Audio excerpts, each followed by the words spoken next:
Everyone, সকাল সকাল সংসারের কাজে লেগে পড়েছি। তো দেখতেই পাচ্ছ বিছানার চাদরটা আজকে পাল্টেছি আর বিছানাগুলো একটু রোদ্দুরে দিচ্ছি। বেশ কিছুদিন বাবদ বৃষ্টি হওয়ার কারণে বিছানাগুলো থেকে বিচ্ছিরি একটা গুমো গন্ধ বেরোচ্ছিলো, তাই বিছানাগুলো একটু রোদ্দুর থেকে গরম দিয়ে করতে দিলাম। আর এদিকে এই লাকি বাম্বু গাছটা সবগুলো মরে গিয়ে প্রায় 3টে টুকরো বেঁচে রয়েছে। বেশি যত্ন করলে কোনো জিনিসই ভালো থাকে না, তাই এটার যত্ন ছেড়ে দিয়েছে। এদিকে আমার বড় একটা প্লাস্টিকের তরোয়াল নিচ্ছে, সেটা নিয়ে আমি মেয়ের সাথে একটু মজা করছিলাম। আর প্রায় প্রতিদিনই ঘর ঝাড়লে কী হবে, ঘরে এত ধুলো যে আর পেরে উঠছি না। এদিকে বর নিয়েছিল রাত্রেবেলা বিরিয়ানি, তো সেটা সকালবেলা গরম করে মেয়েদেরকে দিচ্ছি, মেয়েরা খেয়ে স্কুলে চলে যাবে, রাতে খাওয়া হয়নি। তো এদিকে দেখো মেয়ের পিছনেও একটু লাগছে না লাগতে।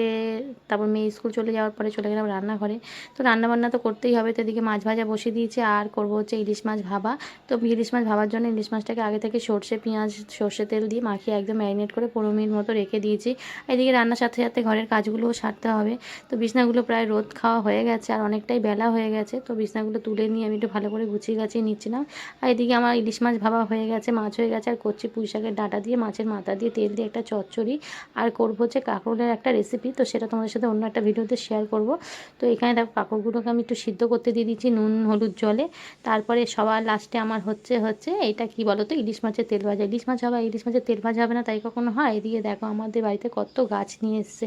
তো সেই ফাঁকে জামা কাপড় সেই সকালবেলা কেচেছিলাম, মেলা হয়নি। সংসারের কাজ সব টুকটুক টুকটুক করে একা হাতে সারতে হয়, তো সকাল থেকে আমার দুপুর হয়ে গেছে জামা কাপড় মেলতে। তো রান্নাবান্না সেরে জামা কাপড়গুলো মেলে দিলাম। এদিকে কাকু গাছগুলো উপরে তুলে দিল। আর আজকে ফাইনাল রান্না হয়েছে দেখো, ভাত, ইলিশ মাছ ভাবা, পুঁই শাকের চচ্চড়ি, এদিকে সেই কাঁকরোলের একটা রেসিপি যেটা বললাম সেটা করেছে, আর হচ্ছে রাতের জন্য রুই মাছের ঝোল, আর যেটা ডাল আছে, আর হচ্ছে ইলিশ মাছের তেল ভাজা। তো কেমন লাগলো